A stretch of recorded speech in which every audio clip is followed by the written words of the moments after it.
जय हिंद, वंदे मातरम। साथियों, आप सभी का मैं SSC official 2K YouTube channel पर स्वागत करता हूं। और आज की क्लास में आरआरबी ग्रुप डी के एग्ज़ाम जो कि साथियों 3 अगस्त से पेपर शुरू किए जा रहा है और 21 अगस्त तक चलने वाले हैं।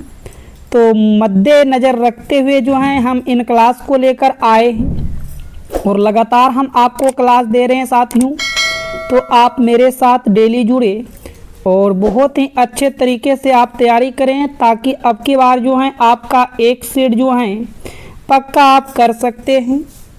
थोड़ा आप यदि मेहनत कर लेते हैं तो आपकी तैयारी बहुत ही ज़बरदस्त हो जाएगी। तो क्यों ना आप मेरे साथ रेगुलर जुड़ें। तो चलिए साथियों, आज की क्लास के प्रश्न को शुरू करते हैं और अच्छे तरीके से आप हर प्रश्न को हल करने का प्रयास कीजिएगा। तो पहला प्रश्न है, दी गई श्रृंखला में प्रश्न चिन्ह के स्थान पर क्या आएगा। जैसा आप यहाँ पर देख पा रहे हो कि यहाँ पर प्रश्नवाचक चिन्ह का स्थान है। बताना है इन प्रश्नवाचक चिन्ह के स्थान पर कौन सा नंबर प्राप्त हो सकता है। तो आप अच्छे तरीके से इन प्रश्नों को हल करें। डिफरेंस देखें, 267 से हम 237 पर जाएंगे तो कितना माइनस किया तो देखेंगे 7 में से 7 चला गया 0, 6 में से 3 चला गया 3 होगा। यहाँ पर -30 का अंतर है। फिर साथियों यहाँ से देखिएगा 17 में से 9 चला जाएगा 8 होगा और इधर 2 में से 0 जाएगा 2 होगा। यहाँ पर -28 का अंतर। इसके आगे देखो 9 में से 3 चला जाएगा 6 होगा, 10 में से 8 जाएगा 2 होगा। -26 का अंतर। इसके आगे देखा जाए तो 13 में से 9 जाएगा 4 हो जाएगा और 7 में से 5 चला जाएगा 2 होगा। यहाँ -24। अब इसके आगे क्या होगा, 30 से 28 पर 2 की कमी, 28 से 26 पर 2 की कमी, 26 से 24 पर 2 की कमी। सभी में यहाँ पर 2 की कमी क्या जा रहा है तो यहाँ भी अब माइनस आप 22 घटा दीजिएगा। तो 159 में से आपको 22 जो है माइनस कर देना है तो 137 आएगा। तो इन प्रश्नवाचक चिन्ह के स्थान पर 137 होगा और 137 जो है ए विकल्प में दिया गया है। तो यहाँ से आपका ए जो है बिल्कुल सही आंसर हो जाएगा। तो चलिए अब अगले प्रश्न की ओर और इन प्रश्नों को आप जो हैं वीडियो रोककर पहले खुद से हल करने का प्रयास कीजिएगा।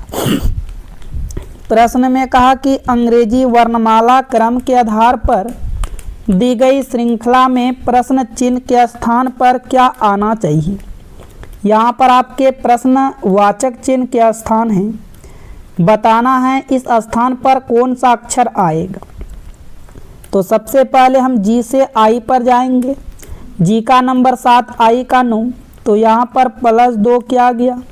आई से के पर जाएंगे, 9 से के 11 पर। तो यहाँ भी देखा +2 किया गया। फिर 11 से 13 पर जाएंगे, यहाँ भी +2 किया गया। तो आगे भी अब आप +2 कीजिएगा। तो 13 दूँ 15, 15 पर यहाँ पर आपका ओ आएगा। और आप ध्यान से देखोगे 2 ही विकल्प में ओ से शुरू किया गया है तो 2 विकल्प आपका रॉन्ग हो जाएगा। ध्यान से देखिएगा सेकेंड वाले लाइन में यहाँ भी यू हैं और यहाँ भी यू हैं। तो साथियों ये सेकेंड वाले लाइन को यहाँ चेक करने की कोई आवश्यकता नहीं है। यहाँ डायरेक्ट आप यू को डाल दो। अंत वाले को चेक कर लेते हैं। पी का नंबर 16, आर का 18, 2 प्लस किया गया।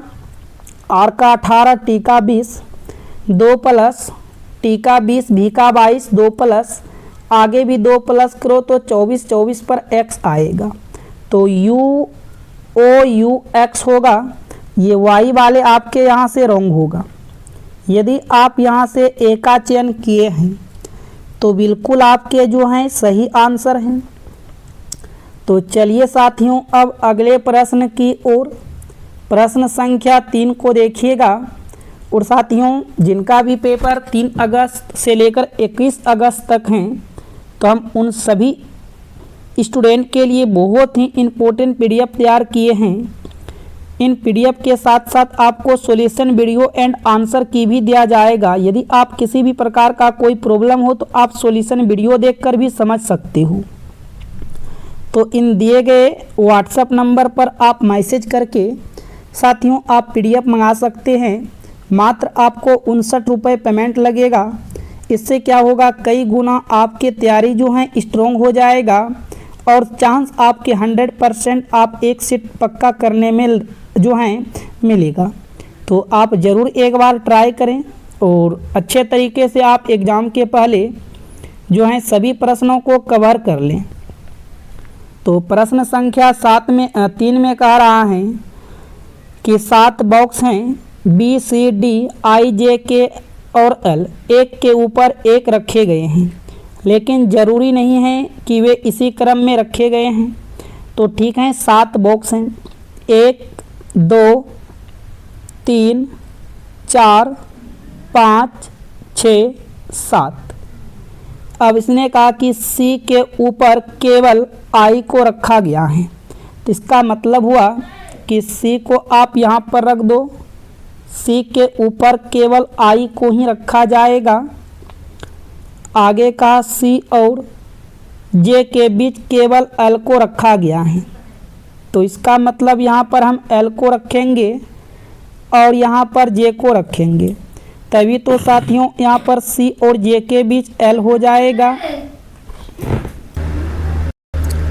आगे साथियों देखिएगा, आगे का डी के नीचे केवल के को रखा गया। तो याद रखिएगा डी के नीचे जो है केवल के रहेगा और कोई नहीं रहेगा। तो इस जगह हम रखेंगे डी को, तब यहाँ पर आपका के होगा। तो डी के नीचे केवल के को रखा गया। अभी तक देखो कौन नहीं आया है, तो अभी तक बी नहीं आया है, तो बी को हम यहाँ पर बैठा देंगे। अब यहाँ से पूछा कि बी और आई के बीच कितने बॉक्स हैं। तो ध्यान से आप यहाँ पर समझिएगा, बी और आई के बीच 1 2 3। तो साथियों आपका 3 जो है यहाँ से बिल्कुल सही आंसर होगा। तो बी और आई के बीच कितने बॉक्स हैं, तो बी और आई के बीच जो हैं 3 बॉक्स हो जाएगा। तो चलिए अब अगले प्रश्न की ओर, प्रश्न संख्या 4 को देखिएगा। और साथियों यदि आप इस वीडियो को अभी तक लाइक नहीं किए हैं तो इस वीडियो को लाइक कर लीजिएगा और चैनल पर पहली बार आए हैं तो सब्सक्राइब करके नोटिफिकेशन घंटी को भी आप ऑल पर रखिएगा। तो प्रश्न संख्या आपके 4 में देखो कहता है कि निम्नलिखित संख्या श्रृंखला को देखें और उसके बाद दिए गए प्रश्न का उत्तर दीजिए। ये आपके बाएं हैं, ये आपके दाएं हैं। ऐसी कितनी सम संख्याएं हैं जिनके तुरंत बाद विषम संख्या हैं। आपको बताना है ऐसी कितनी सम संख्या हैं, सम संख्या के पीछे जो है तुरंत विषम संख्या होना चाहिए। तो यहाँ से मुझे एक जोड़ा मिला 2 और 3, 2 आपके सम हैं 3 विषम हैं। उसके बाद फिर आपके 6 और 1 होगा। तो ऐसा हम 2 कह सकते हैं।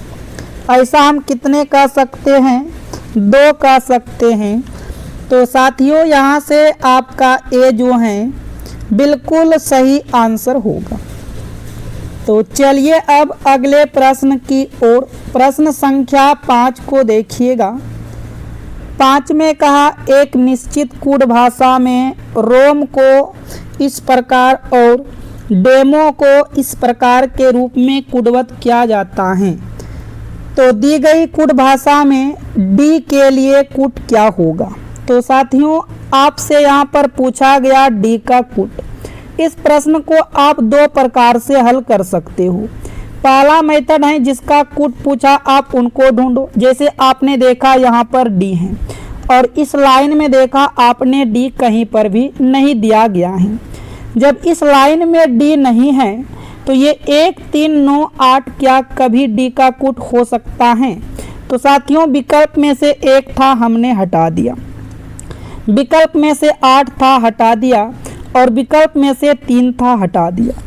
4 विकल्प में से 3 आपने रॉन्ग कर दिया अब जो बचा है वही तो आपका डी का कूट होगा।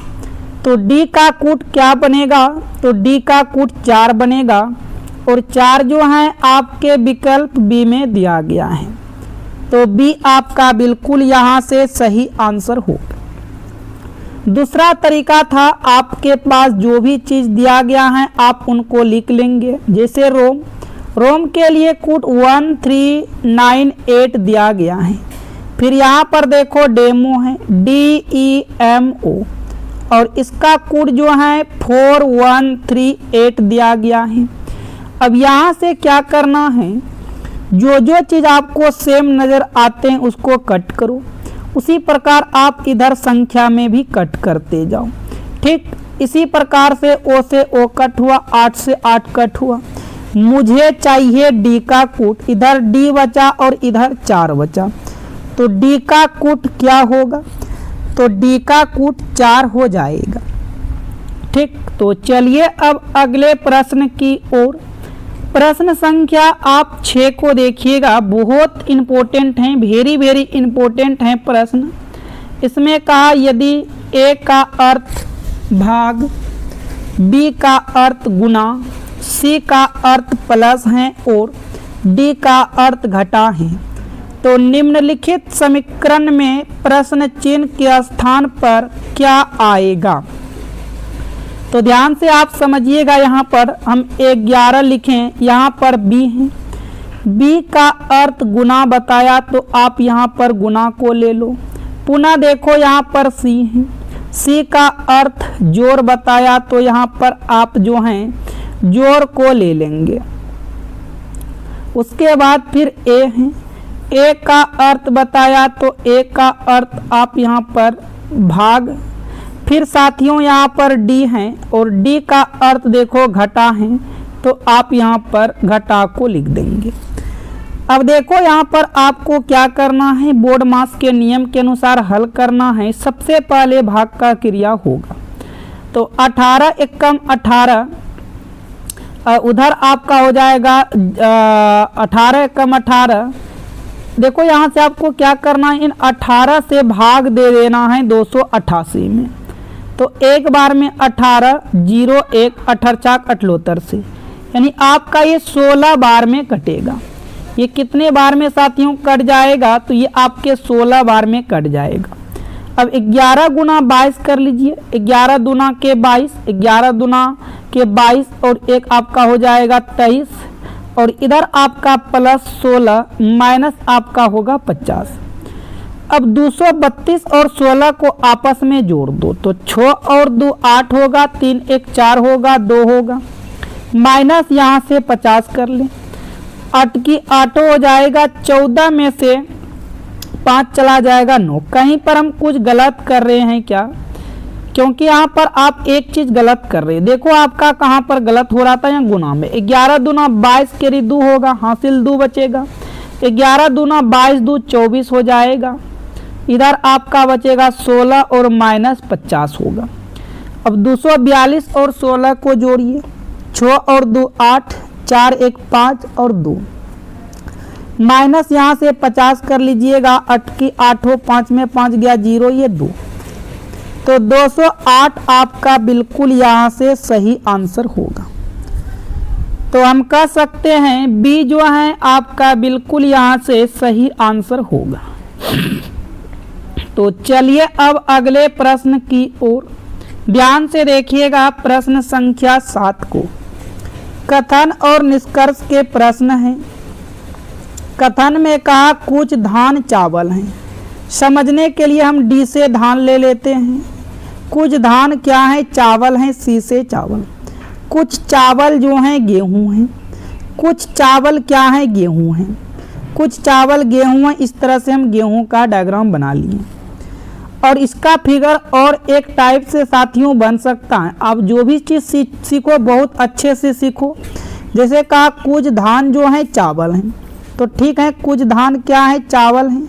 इस तरह से यहाँ पर सबसे पहला डायग्राम बना, कुछ धान चावल हैं। और फिर कहा कुछ चावल जो है गेहूं है, तो इसका डायग्राम इस तरह से भी बन सकता था, कुछ चावल क्या है, गेहूं है। अब यहाँ पर आपको जो है निष्कर्ष के हिसाब से और विकल्प के हिसाब से एलिमिनेट करना होता है। जैसे यहाँ पर कहा कि कुछ धान जो है गेहूं है। अब देखो यहाँ से तो नहीं बन पा रहा है कुछ धान जो है गेहूं है। क्या यहाँ से बन पा रहा है कि कुछ धान गेहूं है? यहाँ से नहीं बन पा रहा है। लेकिन आप इस वाले डायग्राम से देखो कुछ धान जो है कुछ गेहूं क्या बन रहा है कि नहीं बन रहा है? यहाँ से तो साथियों आपका बन रहा है।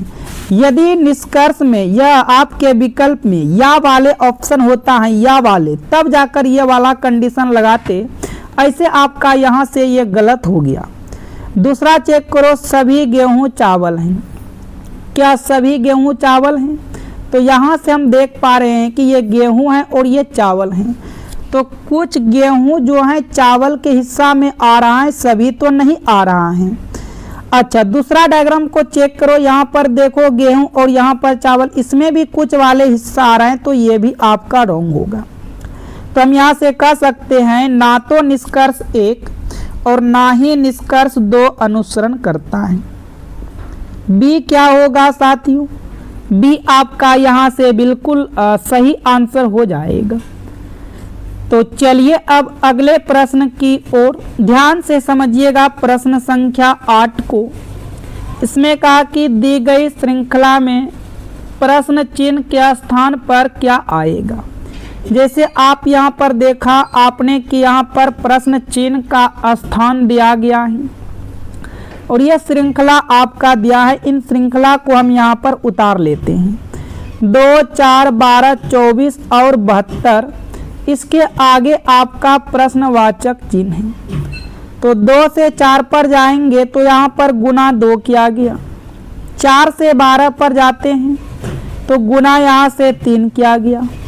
12 से 24 पर जाएंगे गुना 2 किया। 24 से 72 पर जाएंगे गुना यहाँ से 3 किया। अब आगे क्या होगा? तो गुना 2 गुना 3 गुना 2 गुना 3। तो साथियों अब गुना आपका 2 ही होगा। तो 72 का 2 गुना कर देंगे तो 72 का 2 गुना 144 होगा। और 144 जो है डी वाले विकल्प में से दिया गया है।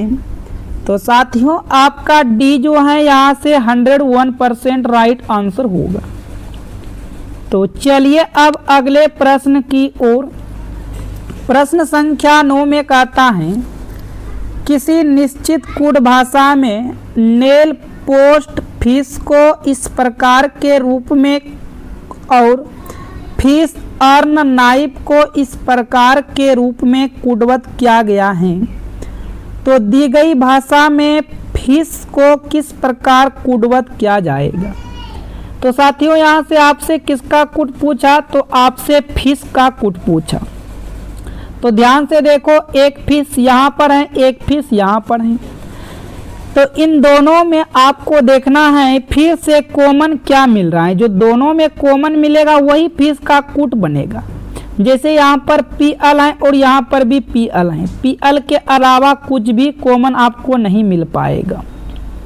तो फिश का कूट क्या होगा?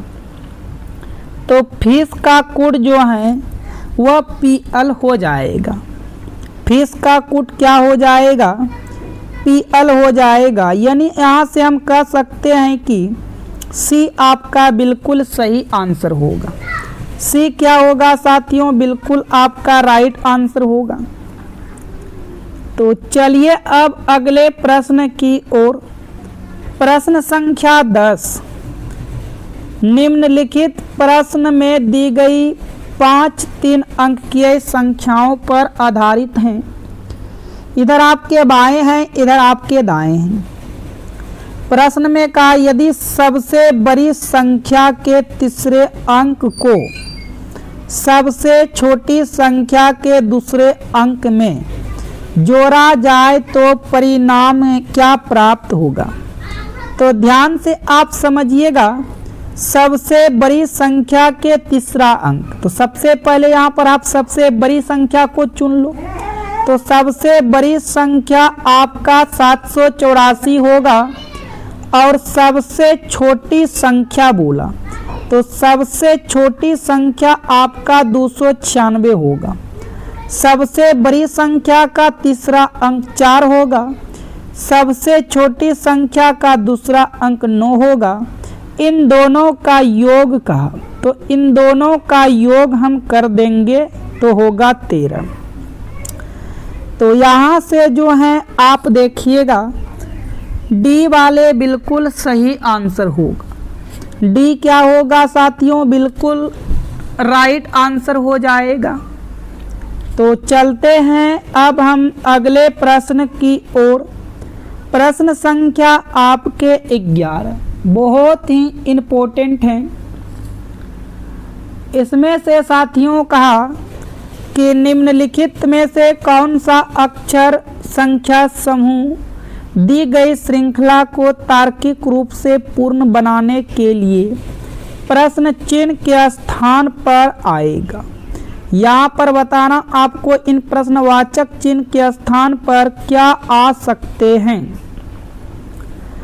तो साथियों आप समझिए जी का नंबर 7, जी से एच, एच से आई, आई से जे, तो आगे आपका के होगा। के सभी विकल्प में है। उसी प्रकार ओ भी सभी विकल्प में है, तो यहाँ पर डायरेक्ट आप ओ को डालो और तीसरा को चेक करो, दूसरा को मत चेक करो आप। अन का अन से ओ, ओ से पी, पी से क्यू, तो क्यू से क्या होगा आर हो जाएगा।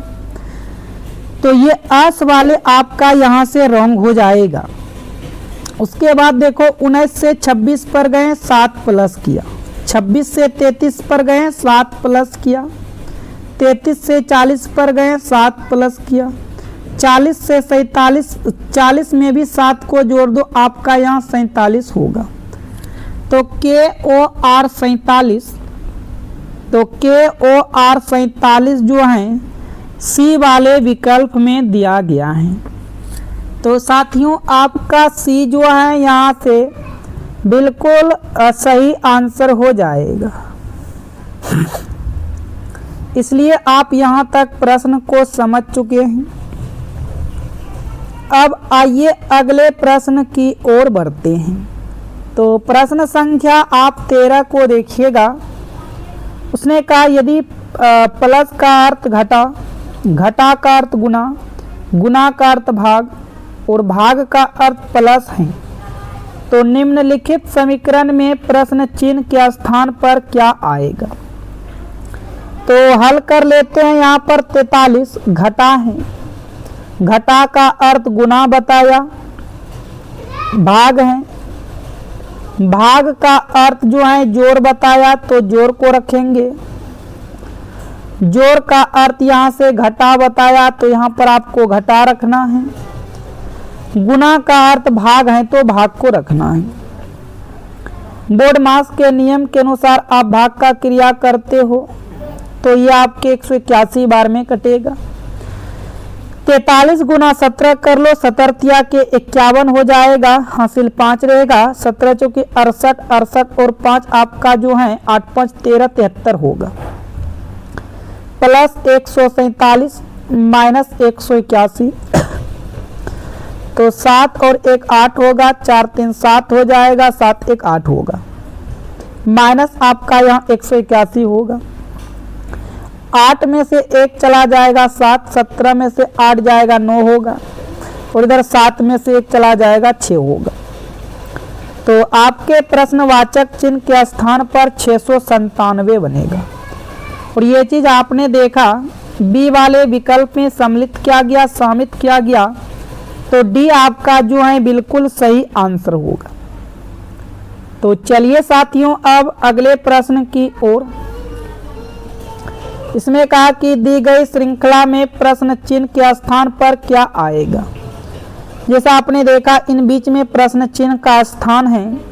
धीरे धीरे नंबर जो है आपका बढ़ रहा है, नंबर धीरे धीरे क्या हो रहा है, अप होते जा रहा है। 834 से 40 पर जाते हैं, प्लस 6 किया गया। 40 से 48 पर जाएंगे तो प्लस 8 किया गया। हो सकता है आप आगे यहाँ पर चेक कर लो, यहाँ पर जो है प्लस 14 किया गया है। अब इसके बीच में कितना प्लस होगा, 6 2 8, 6 2 8, 8 2 10, यहाँ पर 10 प्लस होगा, फिर इसके बीच 12 प्लस होगा, फिर 14। बिल्कुल पैटर्न सही है। तो आप 848 में से 10 को यदि ऐड कीजिएगा तो 858 होगा। और 858 देखिएगा बी में दिया गया है, तो यहाँ से बी जो है बिल्कुल आपका सही आंसर होगा। तो चलिए साथियों अगले प्रश्न की ओर। प्रश्न संख्या आप 15 को ध्यान से देखिएगा। इसमें कहा रमन अपनी कक्षा में ऊपर से 31वें और नीचे से 12वें स्थान पर हैं, तो उसकी कक्षा में कुल कितने विद्यार्थी हैं। कभी भी कक्षा में कुल विद्यार्थी पूछा जाता है तो जो भी नंबर दिया गया है ऊपर से, नीचे से, लेफ्ट या राइट, उन दोनों नंबरों को जोड़ो। तो जोड़ेंगे तो ये आपका 43 हो जाएगा और उसमें से आपको 1 माइनस कर देना है, तो ये कुल संख्या निकल कर आ जाते हैं। तो हम कह सकते हैं कि कक्षा में कुल कितने संख्या होगा। तो साथियों कक्षा में कुल 42 छात्र होगा। यहाँ से जो है आपका डी बिल्कुल सही आंसर हो जाएगा। तो चलिए अब अगले प्रश्न को देखेंगे। यहाँ से साइंस के जो हैं बहुत ही इम्पोर्टेंट और प्रश्न को शामिल किया गया है। पहला प्रश्न कहता है मानव शरीर की सबसे बड़ी ग्रंथि कौन सी है। तो मानव शरीर की सबसे बड़ी ग्रंथि यकृत होता है। बी जो है आपका राइट आंसर होगा। अगला प्रश्न का आंसर दीजिएगा शरीर की सबसे लंबी हड्डी कौन सी है। तो याद रखिएगा फीमर जो है शरीर की सबसे लंबी हड्डी होती है। बी आपके यहाँ से बिल्कुल सही आंसर होगा। तो आगे की प्रश्न चेक करते हैं। शरीर की सबसे छोटी हड्डी कौन सी है। तो शरीर की सबसे छोटी हड्डी स्टेपिज होता है, जो कि यह हड्डी कान में पाई जाती है। ए यहाँ से आपका राइट आंसर होगा। अगला प्रश्न है साथियों लाल रक्त कणिकाओं का निर्माण कहाँ होता है। तो लाल रक्त कणिकाओं का निर्माण अस्थि मज्जा में होता है। ए जो है आपका बिल्कुल राइट आंसर हो जाएगा। तो आगे की प्रश्न है आरबीसी का औसत जीवन काल कितना होता है। तो आरबीसी का औसत जीवन काल जो है 120 दिन होता है। सी आपका राइट आंसर हो जाएगा। अगला प्रश्न पूछा गया है श्वेत रक्त कणिकाओं का मुख्य कार्य क्या है। तो श्वेत रक्त कणिकाओं का मुख्य कार्य जो है रोगों से रक्षा करना। बी आपका साथियों यहाँ से राइट आंसर होगा, रोगों से रक्षा करना। अगला प्रश्न है रक्त का थक्का बनाने में कौन सी कोशिकाएं सहायक होती हैं। तो याद रखिएगा प्लेटलेट्स। सी आपका बिल्कुल राइट आंसर हो जाएगा। आगे देखिएगा मानव शरीर का सामान्य रक्त पीएच मान कितना होता है। तो मानव शरीर का सामान्य रक्त पीएच मान जो होता है 7.4 होते हैं। बी यहाँ से आपका बिल्कुल सही आंसर होगा। आगे की प्रश्न है इंसुलिन किस अंग द्वारा स्रावित होता है। तो इंसुलिन किस अंग द्वारा स्रावित होता है। तो याद रखिएगा अग्नाशय। बी जो है आपका बिल्कुल राइट आंसर होगा, अग्नाशय। अगला प्रश्न है मानव शरीर की सबसे बड़ी धमनी कौन सी है। तो मानव शरीर की सबसे बड़ी धमनी महाधमनी होता है। सी आपका राइट आंसर होगा, महाधमनी। अगला प्रश्न है हृदय में कुल कितने कक्ष होते हैं। तो याद रखिएगा हृदय में कुल 4 कक्ष होते हैं। सी आपका यहाँ से बिल्कुल सही आंसर होगा। हृदय की धड़कन को नियंत्रित करने वाला प्राकृतिक पेसमेकर कौन है? तो राइट आंसर होगा एस नोड। बी आपका यहां से राइट आंसर होगा एस नोड। अगला प्रश्न है, शरीर में ऑक्सीजन का परिवहन कौन करता है? शरीर में ऑक्सीजन का परिवहन हीमोग्लोबिन करता है। बी जो है आपका बिल्कुल यहां से सही आंसर होगा। नेक्स्ट है, विटामिन डी की कमी से कौन सा रोग होता है? तो साथियों राइट आंसर होगा रिकेट्स। यदि आप सी का चयन किए हैं तो बिल्कुल आपका सही आंसर है। तो अगला प्रश्न है, मानव शरीर में सबसे बड़ी अस्थि कौन सी है? तो मानव शरीर में सबसे बड़ी अस्थि है फीमर। सी जो है आपके यहाँ से राइट आंसर होगा फीमर। तो अगला प्रश्न है, फेफड़ों की कार्यात्मक इकाई क्या है? तो फेफड़ों की कार्यात्मक इकाई एल्वियोल है। बी आपका यहाँ से 101% राइट आंसर होगा। आगे देखिएगा, किडनी की कार्यात्मक इकाई क्या है? तो किडनी की कार्यात्मक इकाई होता है नेफ्रॉन। सी जो है आपका यहाँ से बिल्कुल सही आंसर होगा। अगला प्रश्न है साथियों, मस्तिष्क का सबसे बड़ा भाग कौन सा है? तो मस्तिष्क का सबसे बड़ा भाग होते हैं सेरिब्रम। यहाँ से जो है बी आपका यहाँ से बिल्कुल सही आंसर होगा। आगे जो पूछा गया है, शरीर का संतुलन कौन बनाए रखता है? तो शरीर को संतुलन जो है सेरिबलम बनाए रखते हैं। ये जो है आपका यहाँ से राइट आंसर होगा। आगे की प्रश्न है, मानव शरीर की सबसे बड़ी कोशिका कौन सी है? तो मानव शरीर की सबसे बड़ी कोशिका जो है अंडाणु है।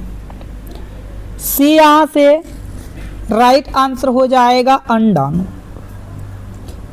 अगला प्रश्न देखिएगा साथियों, और ये जो है आपके मैथ्स के बहुत ही इंपॉर्टेंट प्रश्न है। टाइम एंड वर्क से प्रश्न लिया गया है, बहुत इंपॉर्टेंट प्रश्न है। तो हम आपको एक चीज़ बता देते हैं, जो भी काम होता है आप उनको नीचे रखिएगा। जैसे यहाँ पर 100 डलिया बनाने का कार्य हो रहा है, 100 को आप नीचे रख दीजिएगा, बाकी 8 महीने 10 घंटा 6 दिन ऊपर रखिएगा। बाकी बात काम जो भी किया जाएगा वो नीचे में किया जाएगा। तो 8 महिलाएं किसी काम को 10 घंटे प्रतिदिन 6 दिन तक काम करता है और उसने 100 डलिया बनाता है। फिर कहा कि कितने महिलाएं, यानी कि मुझे W2 की संख्या निकालना है, वुमेन की संख्या निकालना है। 8 घंटे प्रतिदिन काम करके 12 दिन में 200 डलिया तैयार करता है। अब इनको आप यहाँ से हल कर लीजिएगा, आपका आंसर आ जाएगा। जैसे ये 2 जीरो से 2 जीरो कट जाएगा, ये आपका 8 से 8 कट जाएगा, 6 कम 6, 6 दूना 12 कट जाएगा, 2 1 कम 2, 2 1 कम 2। इधर आपका बचा W2, इधर बचा 10। तो आप कह सकते हो कि 10 महिलाएं जो हैं 200 डलिया बनाएगी। और 10 कहाँ पर दिया गया है? तो साथियों 10 जो है आपके सी विकल्प में दिया गया है। तो सी जो है आपका बिल्कुल यहाँ से सही आंसर होगा। सी क्या होगा आपका बिल्कुल राइट आंसर हो जाएगा। तो आइए अब अगले प्रश्न की ओर बढ़ते हैं। उसी टाइप के ये भी प्रश्न हैं, आप थोड़ा दिमाग लगाओ। 48 मजदूर 7 घंटे प्रतिदिन काम करके 7 घंटे प्रतिदिन काम करके 15 दिन में, कितने दिन में साथियों? 15 दिन में 300 लंबी नाली, तो ठीक है, नाली का काम हो रहा है तो नीचे आप 300 को रखोगे। फिर 90 मजदूर 8 घंटे प्रतिदिन काम करके 35 दिनों में कितनी नाली लंबी खोदी जा सकती हैं?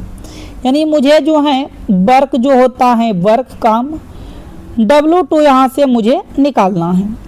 तो यहाँ से आप कट कर दो, आपका जवाब आ जाएगा। ठीक, तो ध्यान से देखो, आप कट करने के लिए सीखो। 7 एकम 7, 7 पचे 35 हो जाएगा। 5 एकम 5, 5 तिया 15 होगा। ये 3 एकम 3, 30 तिया 90 हो जाएगा। ठीक, 8 एकम 8, 48 हो जाएगा। 6 एकम 6, 6 पंचे 30 हो जाएगा। अब इधर आपका W2 बचा, इधर कुछ नहीं बचा। इधर आपका यहाँ 5 बचा, इधर 300 बचा, तो क्रॉस में आपको गुना कर देना है। तो W2 अब 300 गुना 5 कीजिएगा तो 1500 होगा। अब 1500 मीटर लंबी सड़क बनाई जा सकती है। और ये चीज़ जो है सी विकल्प में दिया गया है, तो साथियों आपके सी जो है यहाँ से बिल्कुल सही आंसर होगा। सी क्या हो जाएगा? आपका राइट आंसर हो जाएगा। तो हम उम्मीद करेंगे आप यहाँ तक प्रश्न को समझ चुके हैं। तो चलिए अब अगले प्रश्न की ओर देखिएगा ध्यान से, प्रश्न संख्या 3 को। इसमें कहा 28 मजदूर 8 घंटे प्रतिदिन काम करके 5 दिन में 20 मीटर चौड़ी और 120 मीटर लंबी सड़क बना लेते हैं। तो ये 20 मीटर चौड़ी और 120 मीटर लंबी नीचे चला जाएगा। 35 मजदूर 10 घंटे प्रतिदिन काम करके 15 दिन में 25 मीटर चौड़ी और कितने लंबी सड़कें बनाएंगे? तो ठीक है, कितने मजदूर काम करता है? 28 मजदूर डेली 8 घंटा काम करता है और 5 दिन में ये काम समाप्त किया। 20 मीटर लंबी सड़क बनाया और 20 मीटर चौड़ी और 120 मीटर लंबी। फिर 35 मजदूर काम पर लगाया गया और 10 घंटे अब काम किया जा रहा है। 15 दिन में ये काम जो है कंप्लीट किया गया। 25 मीटर चौड़ी सड़क तो बनाया, लेकिन लंबी कितना बनाया ये नहीं पता था, हमने उसको x मान लिया। अब देखो आप यहाँ पर कटिंग करोगे, आपका सही जवाब आएगा। तो यहाँ से हम कटिंग कर लेते हैं। 5 एकम 5, 5 दूना के 10, 2 एकम 2, 2 चौके 8। फिर आगे देखो 4 एकम 4, 4 पंचे के 20, 5 एकम 5, पचे 25। फिर देखो 5 एकम 5, 5 तिया 15। इस तरह से हम कटिंग कर पा रहे हैं। आगे फिर देखो 7 पचे 35 हो जाएगा, ये 7 चौक 28 होगा। 4 तिया 12 हो जाएगा, ये 30 बार में कटेगा। अब देखो कुछ भी नहीं कटेगा, इधर आपका x बचा, तो यहाँ पर हम x को लिखेंगे।